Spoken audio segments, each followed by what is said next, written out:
Should I mention the water bottle? Oh, yeah. Speaking of blood in the water. Yeah, it was episode 9. Episode 9. 99 bottles, wine bottles in Amanda's sink. And now I'm enjoying the fruits of your labor, which is actually what is the fruitless. Name of the episode? 99 bottles of wine in the sink. 99 bottles of wine. You take one down. Pass it around. 98 bottles of wine in the sink. I'm drinking water from your crafted wine bottle. Cheers. Cheers. This is, ready? Clink. That's clink, clink. That's water from the sink. It is. Clink, clink. Water from the sink. Clink, clink. Water from the sink. Clink. Spit it out. Okay. Maggie, we got to get this going. You know what I'm saying? You know what that means? We got to clap. 1, 2, 3. Hi, I'm Maggie. And I'm Amanda. And we're sisters. In law. We're watching Suits one episode at a time. It's a show so nice, I've watched it twice. And a show so great, I'm watching it late. Thanks so much for tuning in.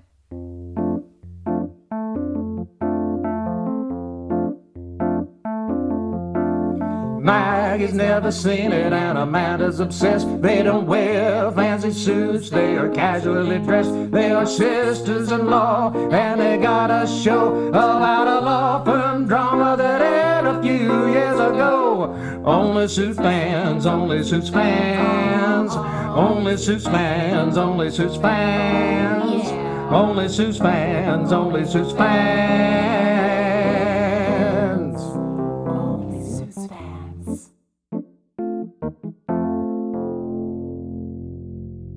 This is season 2, episode 12, Blood in the Water. Okay, I'm not going to do it that way. That was a good try, though. I liked it. This is season 2, episode 12, Blood in the Water. This is season 2, episode 12, Blood in the Water. I kind of liked Blood in the Water. Okay. This is season 2, episode 12, Blood in the Water. Blood in the Water. Brief. Go for it, girl. Here's my brief. Ralph Wolf and Sam Sheepdog might be able to punch in and out for their squabbles, but the drama is never ending here at Pearson and ... And the drama is causing a lot of sheep and associates to flee the herd for none other than the sneaky snake Allison Holt's firm. While some relationships seem doomed to be lost forever, there is still hope for our mainstay partners. But will it last? ...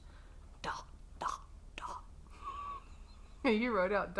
I did. I was afraid I would forget when I put ellipses in to say ... It's like in that episode when I had to write in sings, kissing the night away. Kissing the night away, Johnny boy. So good. Okay. I took the same angle on this brief that I did with the last one, and I didn't realize I did it until I just now read it. Instead of this episode being titled Blood in the Water, it should be titled Fire in the Firm. Trent threatens to fire Harvey and the firm. Lewis fires Harold Gunderson. Mike fires Tess from their affair. Rachel fires off shots at Mike because she just doesn't care.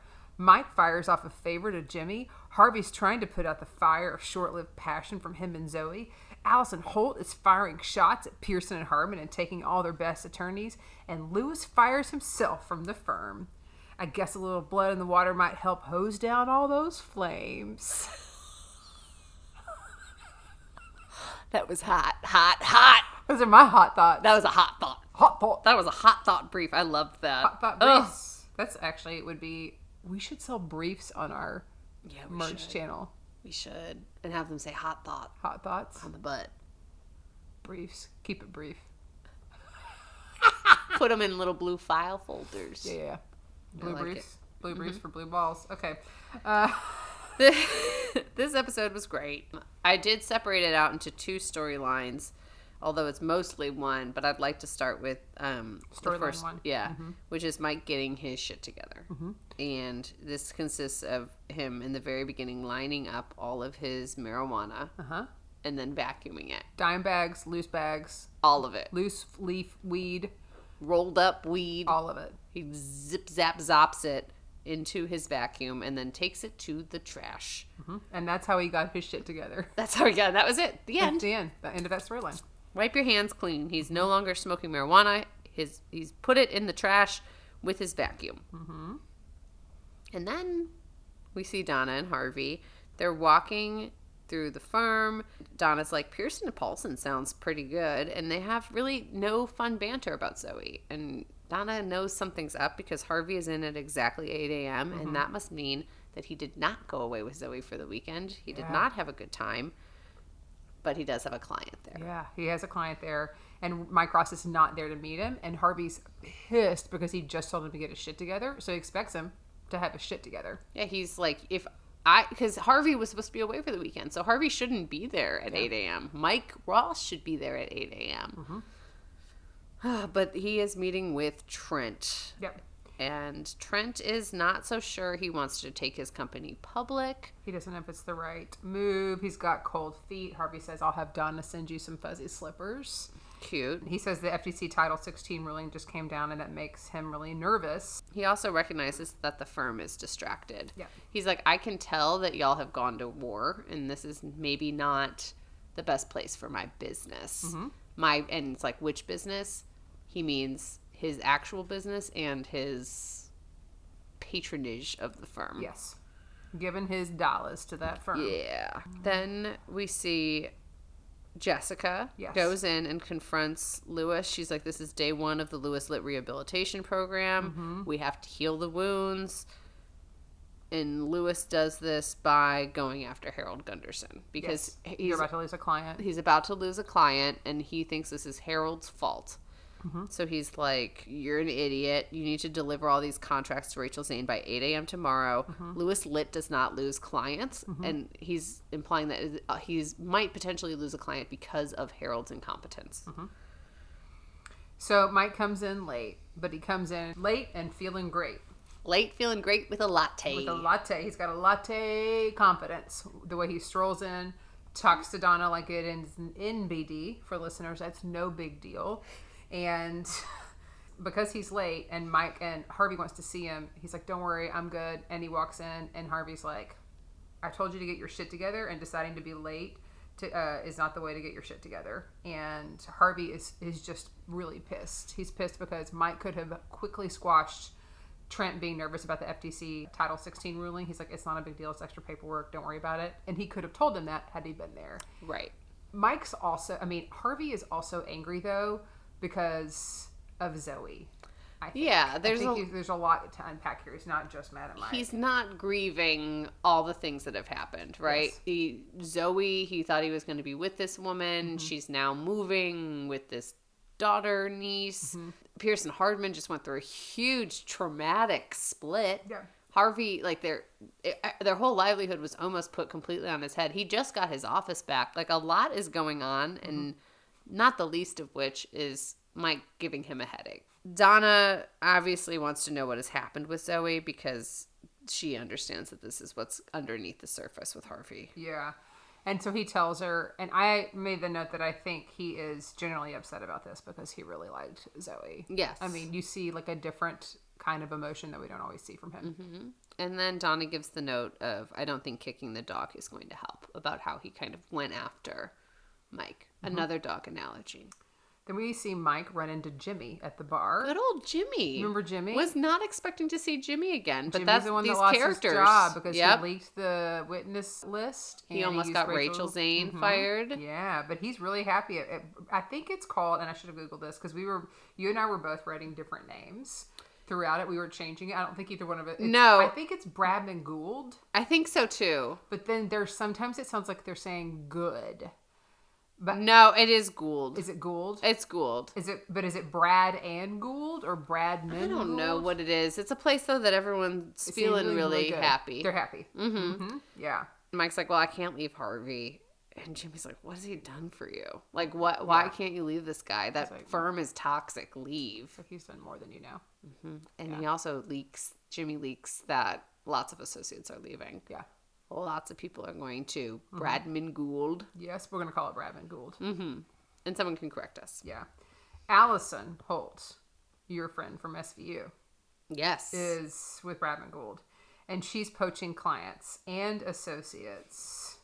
Basically, Mike and Harvey come to this realization and they confront her. Mm-hmm. And she's like, Daniel Hardman is not behind this, is what she implies. She also says you can't keep people that want to leave, Harvey. The avalanche has already started. Yep. Like, people are running away from Pearson Hardman. Yep. And you can't stop it. You single-handedly, Harvey Specter, cannot stop this leak.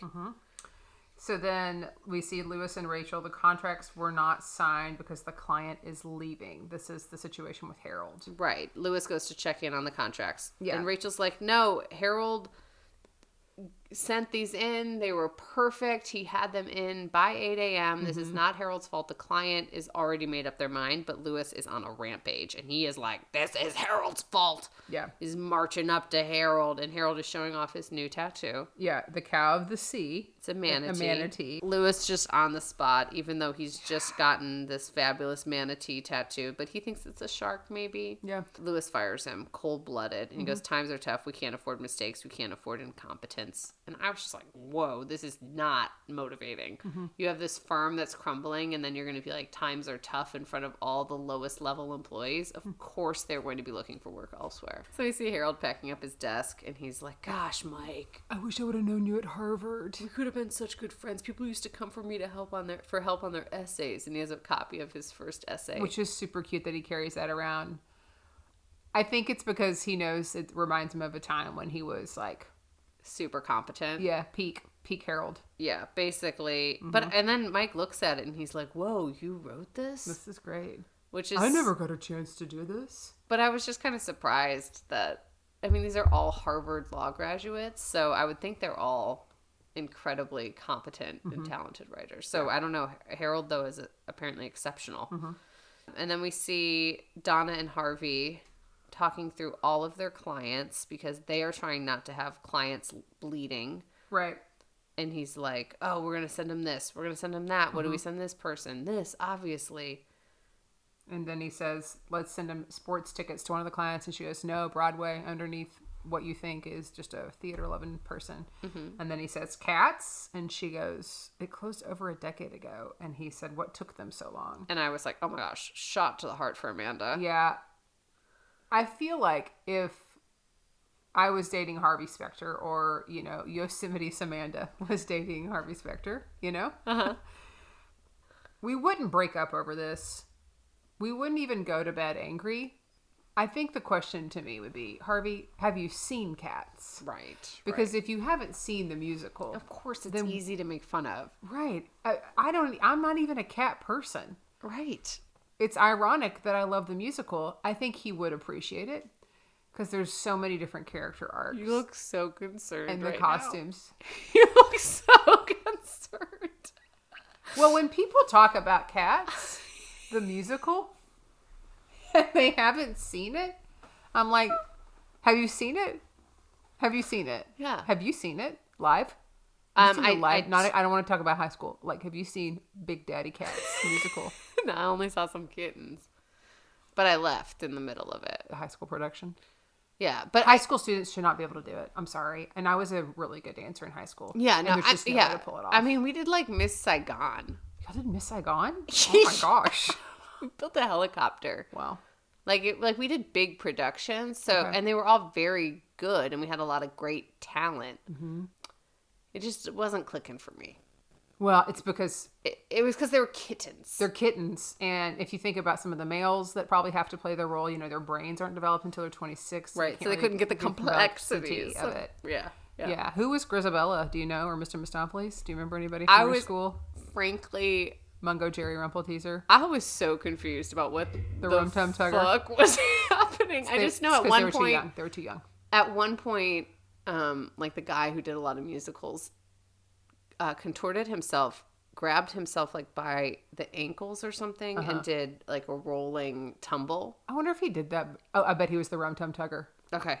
Yeah. Oh, he could have been. Was he by himself? Yeah. Then he was the Rum Tum Tugger. Okay. Because if he was with somebody, he would have been Mungo Jerry or Rumpelteaser. Yeah. No, it was just him doing it. Because they And usually then I do was like the you know double what? cartwheel. Yeah, You I was know? like, I think I'm. Yeah. go. Give me a move and I'll tell you what cat they are. Amanda, I was like, I never walked out of a high school Musical? ever. But I was like, I can't. I think there do had to this. have been a stint of jealousy that you weren't in it.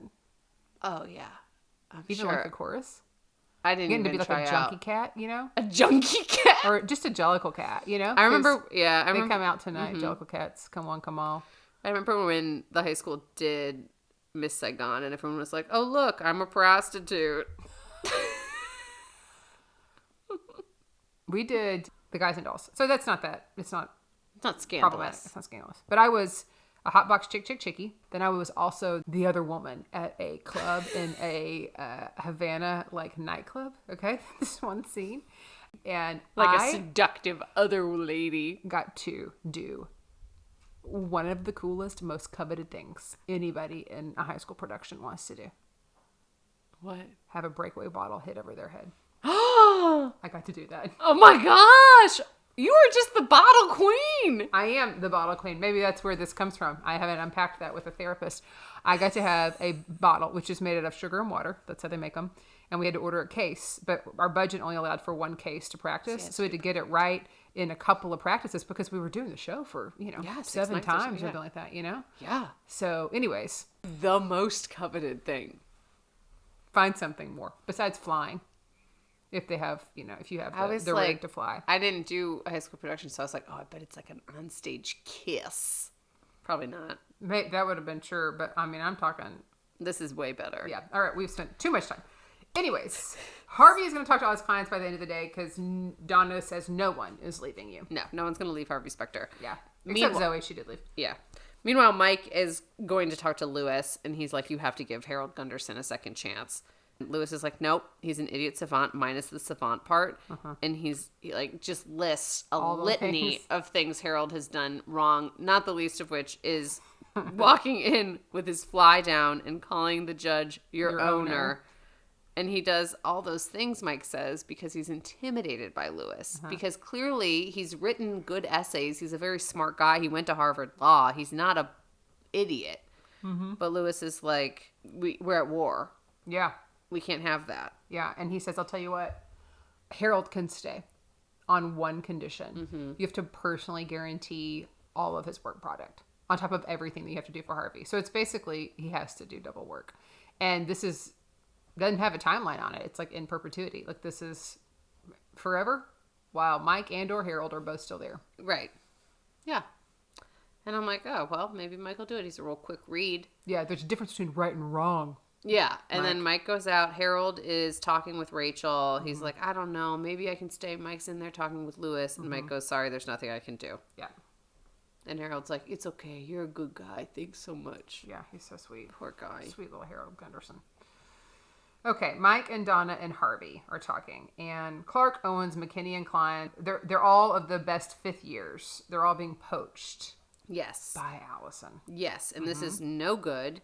And so Harvey marches up to Lewis because Lewis trained all of these associates. He knows they're the best. Yes. And he's like, you're helping Allison poach associates. And Lewis is like, I'm not doing anything wrong.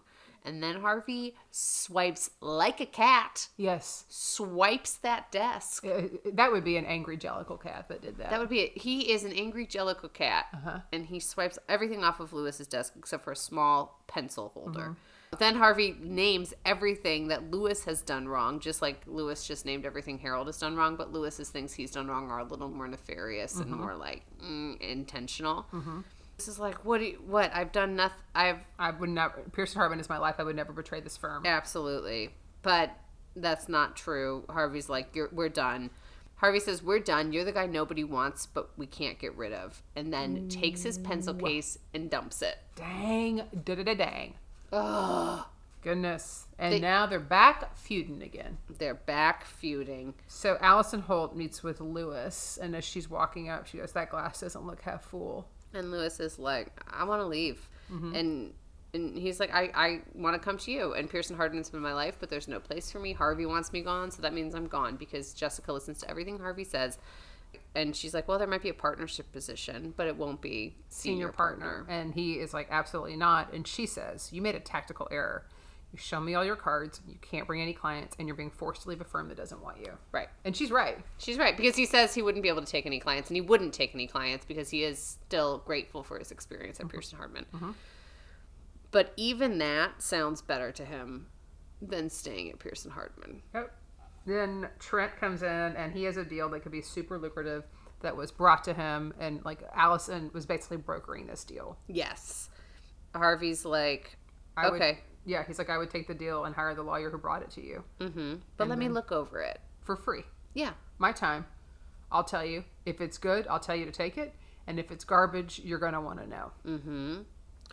Lewis is coming off this meeting with Allison Holt, who's also making this deal with Harvey's client. Allison's got her hands in everything. She really does. Lewis goes to Jessica, and he's like, I want you to waive the non-compete so that I can take a position at this other firm. She's like, you won't be able to take any clients. But he's like, nope. I went to her. I got Harvey's message. And Jessica's kind of like, what message? And Lewis is like, the message that no one wants me. Which is just another time that Jessica has been confronted by someone about something Harvey has done. And it has been a shock to her. Yep. And then she says, just for the record, Lewis, I'm not on the same page as Harvey. I don't want you to go. And then Lewis cries. And so here's my question. Have you ever quit a job and cried about it? I think I cried when I quit teaching, but more so because I was going to like miss the kids and everything. But also I miss the teachers that I taught with. Yeah. But normally it's just like, oh, we're just all moving on, Yeah. Have you ever been fired from a job? No. Okay. I've never been fired. Have you ever been fired? When I worked at Fuddruckers in high school, I used to take the opportunity when I was in the role of expediter, which was calling the food and saying, Maggie, your order's ready. And I would kind of have fun with the microphone, as I like to do, we find out. Yeah. And one time I pushed it too far, and somebody's name was Elvis, and I tried to do an Elvis impression, and I was like, Elvis, your order's ready. Thank you very much. Elvis didn't like that and complained. And it wasn't the first time, and so I got put on milkshake and malt duty, which was nasty. A downgrade. Yeah, downgrade. And then they put me back on expediting, because that was good, because you have to kind of run the show and like pull all the orders together. Yeah. And I did some more jokes, and then they just said, it's probably better if you don't come back. So I called my dad to come pick me up. Before the shift was over, he's like, did you get cut? I go, I guess so. And he goes, did you get fired? I go, well, they asked me not to come back. He's like, okay. And then I got fired from my toilet job, Ferguson, when I sold plumbing supplies. I was really bad at it. You were bad at selling toilets? Not bad at sales. I was bad. I was inside sales. Oh. So I had to do a lot of paperwork. Like I wasn't out in the field. Yeah. I was in the showroom. And Once I was on the showroom floor, I could sell you a bidet like nobody's business and crazy shower sprays and body sprays. But when I had to look up the part numbers and get the right color code and finish, I really mucked it up. And handles came in with the wrong finish. 2 right handles, 1 left, and it was coming like on a slow boat from Italy. So it put their project back like 6 months. So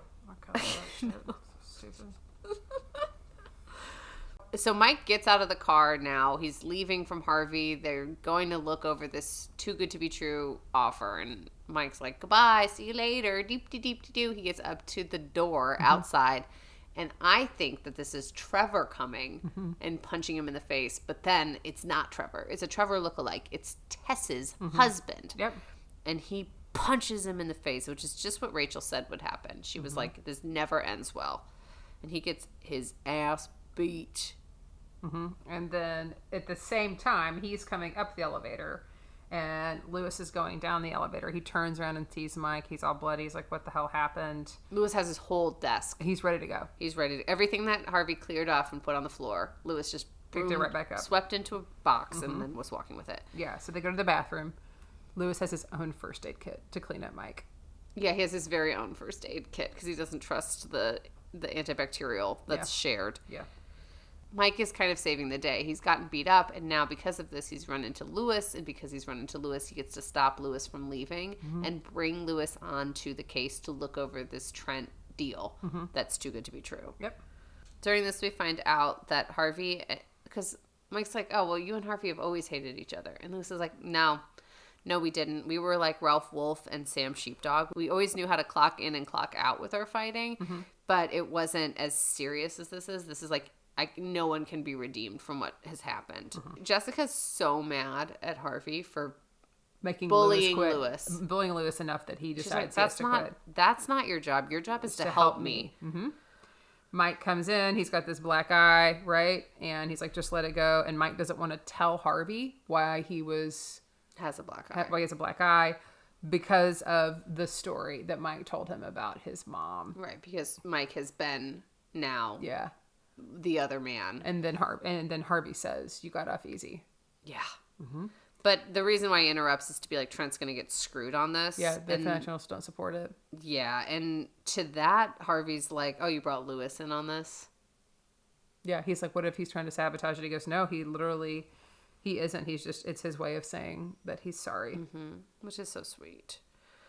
So Harvey goes right up to Allison Holt with this information, and he goes, might I suggest that I got my ass kicked martini? And she's just like, yeah, we played the game. Like, sometimes you win, sometimes you lose, but like, it's fun to play the game. Yeah. And Harvey's like, I never lose. He's talking a big game, and she likes it. She's like, I'm going to make you a job offer. You should come work for me. There's blood in the water at Pearson Hardman. You need to get out. There's sharks circling. And then he's like, nah, I could never. And she goes, well, I don't see your name on the door. Yeah. Because she goes, you keep saying we, but I don't see your name on the door. Oh, yeah. This kind of made me think, too, about how Hardman was saying Harvey's going to come for Jessica. And I was like, oh, maybe Allison Holt is also planting that seed. Oh, maybe. Yeah. I didn't think about that. So speaking of getting drinks, we see Mike and Jimmy. And Jimmy's like, yeah, you're coming to work for me. And he's like, actually? This is Harold Gunderson's resume. Jimmy's like, no, man, not Harold Gunderson, please. He's like, yeah, he's actually really smart. And Harold's over in the back of the bar waving, just so eager and so cute. He just wants to be the cool kid. But he gets the job, thank goodness. Yeah. Then we see Harvey and Jessica. He is rolling his eyes at Hardman. Yeah, so he walks in. Harvey's like coming up to the firm. He sees Pearson and Hardman, and he rolls his eyes. He's like, ugh, Hardman, blah, because now it's in his head. Yeah, and he goes to see Jessica. He said, Allison Holt offered me a job, and she goes, congratulations. And then he said, I turned her down, but I want my name on the door. Yeah, and she's like, no. You're not a leader yet. Yeah, because I wouldn't want his name on the door yet either. He's sure a great closer and he does great work, but I think he clearly lacks some judgment. And that's what Jessica says as well. Yeah. She's not going to rush it. She's not saying no. She's just not going to rush this decision. And I think that's kind of her MO, and Harvey wants to rush things.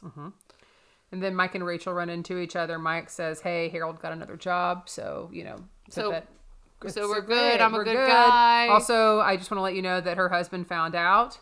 And then she goes, I just want to let you know that I don't give a shit. Yeah.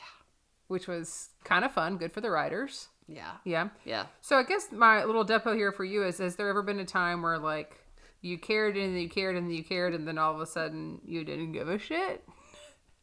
Most things. Okay. Most things. I think that I just like have cycles of caring. Yeah. Do you ever do that sometimes? This might be dark, but maybe it's relatable. Where you're like walking and some days you're like, man, if someone tried to kidnap me, I'd just be like, ugh, fine. Versus other times, you're like, if someone tried to kidnap me, I would kung fu chop them. I don't ever think that. You don't ever think you're going to get kidnapped when you're walking? No, I mean, I do worry about it, but I always have a plan. I don't ever think I would be like, oh, fine. Well, not like, oh, fine, but just like, oh, great, of course this is happening today. You don't ever think that? No. Are you okay? No, today I would fight them off. But sometimes when you're just like, I just stubbed my toe. I got to get gas in the car. And then you're just like, icing on the cake. Of course I'm going to get kidnapped today. Okay. Well, I guess that's not a relatable take. No, we'll keep it in. That's a cold thought. We're going to keep it in. It's your thought. Listener, she's okay. And I'm probably going to follow her home. I would be fine against kidnappers today. But tomorrow, who knows? That's true. Lewis and Harvey. Lewis is packing up. Harvey walks in, pulls out the resignation letter. and rips it up in front of him. Mm-hmm. This is a beautiful silent scene between Ralph Wolf and Sam Sheepdog. And Lewis has been waiting to exhale another movie. Yes. And he exhales. He can stay. He can stay. And it's Harvey's interesting. okay. Harvey's like, they're thinking two different things. I can stay. We're going to be okay. Harvey and I are like, we're good. And Harvey's just like, woof, I got to keep this guy here. You know? You think so? I don't think Harvey's thrilled that he's staying. Yeah. Do you think Harvey's doing it just because Jessica told him he needed to do it? Mm-hmm. You don't think he has any... You don't think Harvey has any part of him that's like, and Lewis helps out the case? He knows that Lewis helps out the case. He said that Lewis is a great attorney. Right. I don't think he just had such a hard pivot Yeah. that all of a sudden he's happy that Lewis is staying. Yeah. I think he probably deep down recognizes that it would be harder without Lewis there than it would with him, because he does bring a lot of value to the firm. That's interesting. You always bring such a good perspective. I always see things from Lewis Litt's perspective. So I was like, yay, they're going to be friends again. Well, I'm thinking of it through the lens of You've seen this show. and Harvey and I's pillow talk. Good old Harvey Specter and Yosemite Samanda. Who is Ralph Wolf and who's Sam Sheepdog? Oh, I didn't look it up. No, I mean, I know who they are as cartoon characters, but who's who, do you think? You think Harvey's the wolf, or you think I don't know who they are as cartoon characters. Oh, man. You know what I haven't done yet? What? Predictions. Oh, yeah. Well, let's take it down to Prediction Town. Take it down to Prediction Town. Chicka, take it down to Prediction Town. Are we here, Maggie? Did we make it to Prediction Town? Welcome to Prediction Town.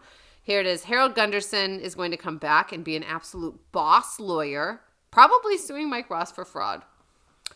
Jessica, Harvey, and Lewis will be the tripod that gets people back to the firm. They're going to need some rebranding, but Jessica cannot be babysitting these boys. So I hope that Lewis and Harvey are getting their stuff together so that they can be a part of what's holding this firm together. Trevor did not hit Mike in the face, but it did make me miss Trevor when the guy who looked like Trevor hit Mike in the face. I saw that in the outline, and I hadn't rewatched it, and I was like, wait a minute, I don't remember Trevor coming back in this episode. He doesn't, but that guy looks like him. He does look a lot like Trevor. So I miss him. I hope he comes back. Okay. Rachel is a wreck. She's home wrecking. She's losing her virginity in Greece. She's a foodie. She's going to rock your world for life if you would have just taken her to bed. And I just want to know who is writing for her right now, and will they give her better lines? I continue to wonder this. I wonder if she was wondering that too. I know. I just feel like everything is stacked against Meghan Markle as a character. And so, like, the only thing she can do is deliver these lines and then touch her forehead. Yeah. Like, that's all she's got. Yeah.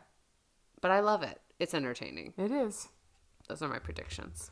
I think those are great, as always, because I don't know if I would have predicted all of that. You're wise beyond your years, Maggie. Thank you.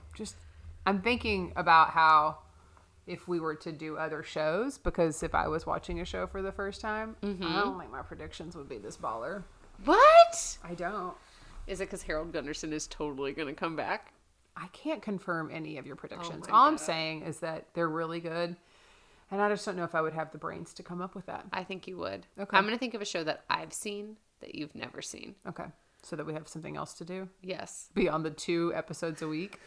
A real quick thing that we wanted to call out. We did get an email from Irish Bull 81. And Her name's Deanna. Her name's Deanna. And we already know that we're going to be fast friends with her. Yes. And she was born in 81. You were right. And yes, and she said some wonderful things, and it's just really great to hear from people. So please write in. We would love to hear from you. Also, again, another reminder, please, if you could, leave us a review. So we just found out that Patrick J. Adams and Sarah Rafferty are starting a Suits rewatch podcast, which Good is idea. a great idea. And also, we're obviously fangirling over Yes. the 2 of them doing this. We cannot wait to listen. And then we're also like, oh no, will people still listen to 2 people who are just fans of the show? But I think they will. Yeah, I think because we're you looking will. at it through the fan perspective. Yeah. You know? But I'm Not excited a to lived also experience. listen to theirs. Yeah, we'll have to listen to it and probably do our own breakdown of the podcast. Of theirs. Thanks so much for tuning in. You can follow us on TikTok, Instagram, and YouTube. You can listen to us on Apple, Spotify, or anywhere else you get your podcast. And make sure to like, subscribe, and leave us a review. If you don't have anything nice to write, eat it. Just munch it on down. Munch it down to Gundertown. Gunderson. Ooh, you need another refill of that fresh wine? I need a little more water. of this I water. turned wine into water. Reverse Jesus. Reverse Jesus. Okay, how long do you think it was? You gonna play the grocery store game? 7 hours.